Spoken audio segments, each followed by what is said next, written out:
Quotation behind the story. ఈ కొటేషన్లు ఏమిటి, వాటి వెనక ఉన్న కథ ఏమిటి, నాకు కొటేషన్లకు ఉన్న సంబంధం ఏమిటి అంటే ముందు నా పరిచయం చెప్పుకోవాలి.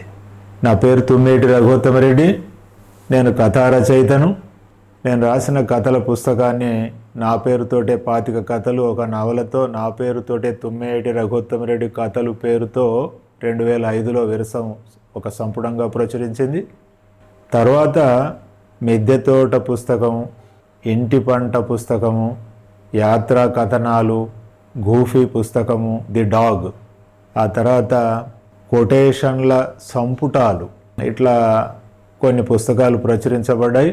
నేను సింగరేణి బొగ్గుగనుల్లో ఉద్యోగం చేశాను.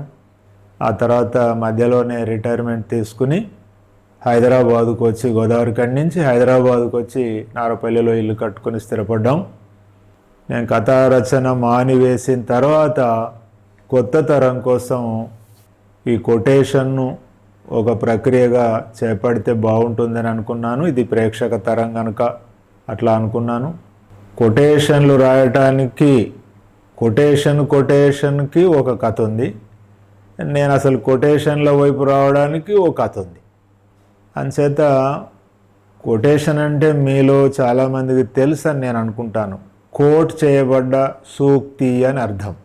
కోట్ చేయబడ్డది అంటే ఫలానా వారు చెప్పిన మాట అని ఇంకొకరు చెప్తారనమాట. ఫలానా ఆయన ఒకప్పుడు ఈ సందర్భంలో ఇలాగ అన్నాడు ఈ మాట అని అట్లా చెప్పుకుంటారు. దాన్ని కోట్ చేయటం అంటారు. మనం ఒకరి మాటను, ఒకరి మంచి మాటను, ఒకరి గొప్ప మాటను మనం ఇంకో అదే సందర్భం మనకు జీవితంలో ఎదురుపడ్డప్పుడు మనం ఫలానా వారు, ఫలానా షేక్స్పియర్ అన్నాడు, గౌతమ బుద్ధుడు అన్నాడు, గాంధీ మహాత్ముడు అన్నాడు ఇలాగా అని వాళ్ళ సూక్తులను మనం చెప్తాం. మనందరికీ తెలుసు, చదువుకుంటాం మనం అందరం.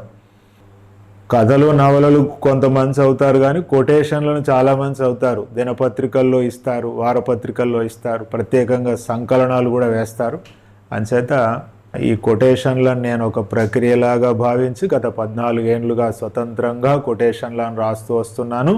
తెలుగులో స్వతంత్ర కొటేషన్లు ఇంతవరకు ఎవరూ రాయలేదు. నేను రాయటానికి కొన్ని కారణాలు ఉన్నాయి.